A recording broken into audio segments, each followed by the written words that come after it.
大家好啊！嗱，歡迎嚟到跨春 wing 嘅頻道。今集咧就想講下咧 BNO 簽證咧又有啲變數咯喎。話說咧，自從黎智英佢被判咗20年之後咧，英國當局咧就決定話咧就放寬咗 BNO 移民政策，就係咧容許97之後出世嘅嗰啲小朋友啊，咁如果佢哋父母本身係有 BNO 護照嘅話咧，咁就可以獨立申請過嚟英國嘅。咁到底成件事係點呢？我哋就轉頭翻嚟睇下嘅。咁喺開始之前咧，就記得點讚、訂閱、留言、分享影片同埋撳鐘仔。咁每次有新影片就會通知你㗎啦。希望大家多多支持，多多點讚啦。真係有時咧，騙徒嘅手法咧就真係層出不窮嘅。再加上咧，其實咧，尤其是英國一個咁大嘅國家機器，成為咗欺騙香港人嘅騙徒啦。咁其實大家都知㗎啦，英國咧就今年年初咧就建議話要收緊嗰個移民門檻啦。咁雖然咧就都係保持5+1嘅移民政策，咁但係咧就要所有嘅 BNO 港人咧都要年薪都一定要有1萬定唔死我都唔知係1萬定2萬英鎊啊。咁有錯請指正啦。咁就然之後咧，就仲要由嗰個英文嗰個考試水平就由 B1 去到 B2啦。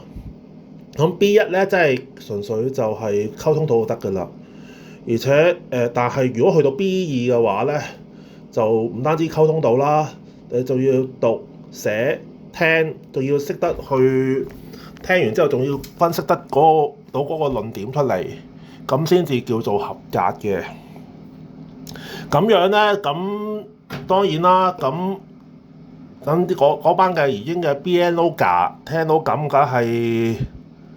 暴跳如雷啦。咁其實我哋都聽到，都睇到，其實呢一段時間其實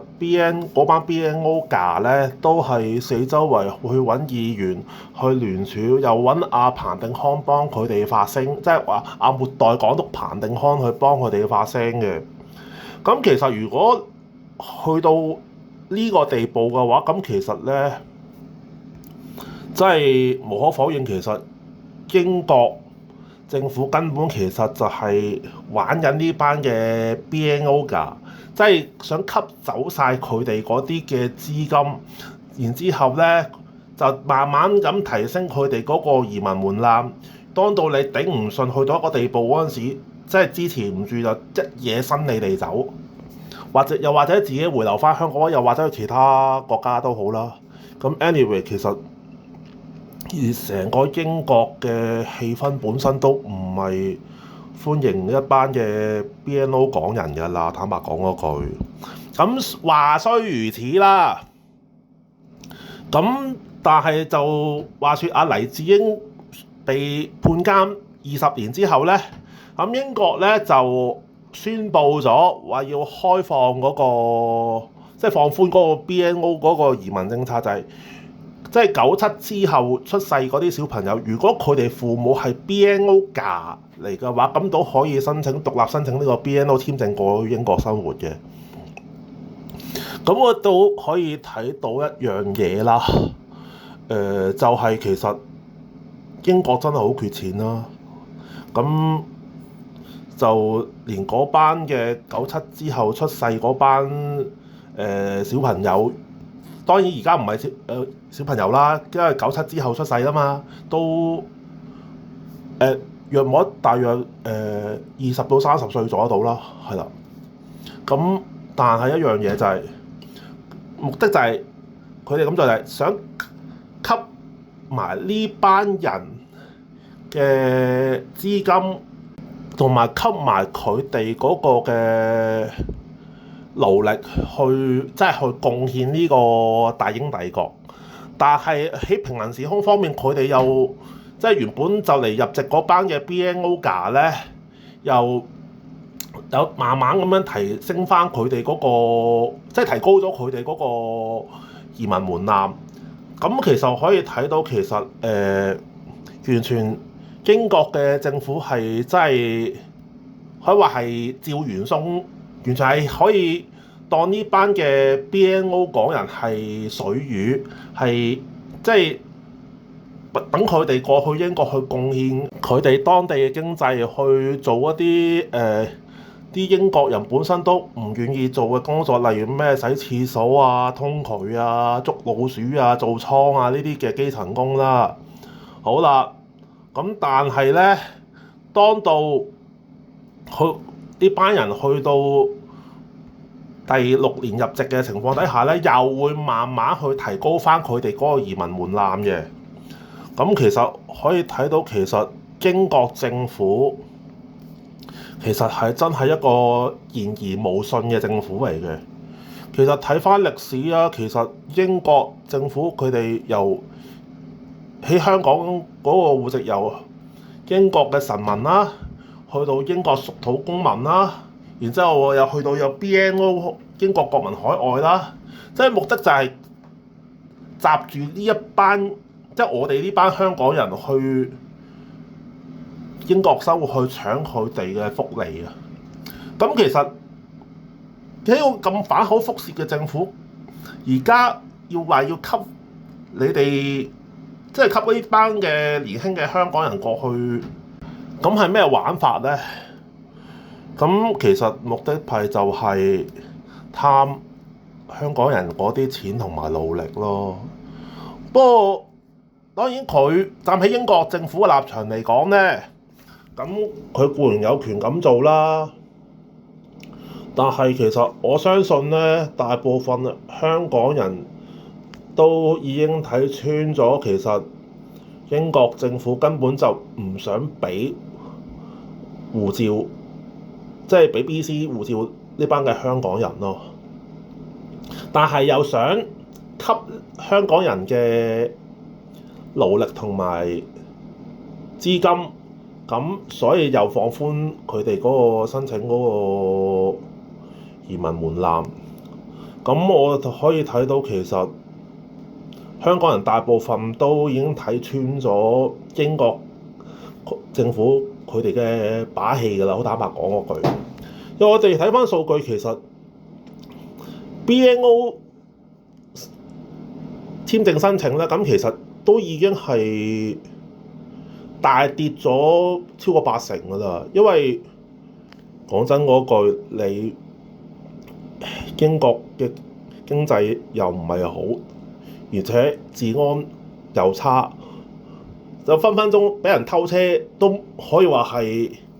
投訴無門嘅情況底下，咁點搞咧？好似前嗰排一個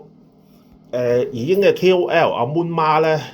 就喺一個超級市場嘅一個多層嘅公共停車場嗰度咧，就俾人偷咗架車。咁然之後咧，報警咧，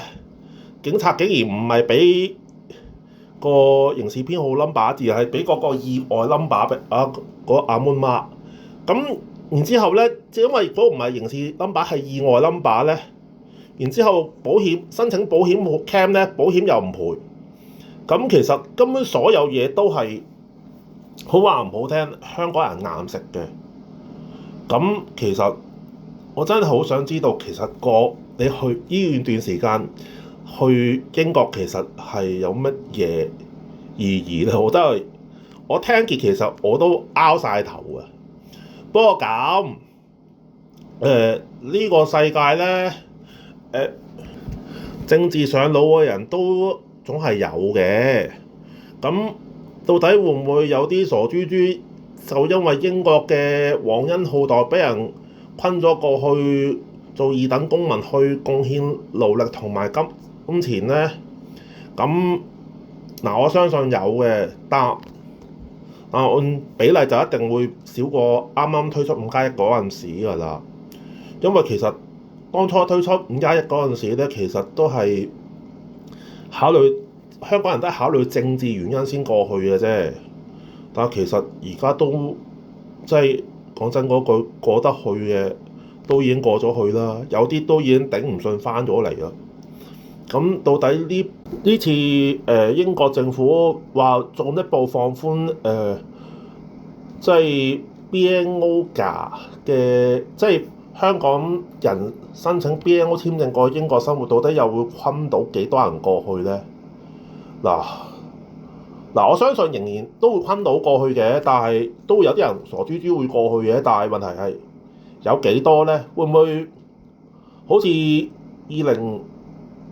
年即係啱啱開放嗰時，成班人一窩蜂湧落去呢？我相信就唔會嘅，係啦。咁到底呢件事係咪反映咗其實英國其實都係一個玩弄政治，然之後去為自己嘅利益去欺騙香港人過去貢獻英國，然之後就當到冇利用價值就掠翻你出嚟，完全係趙元松嘅行為。大家話係咪呢？今集分享呢就到呢度。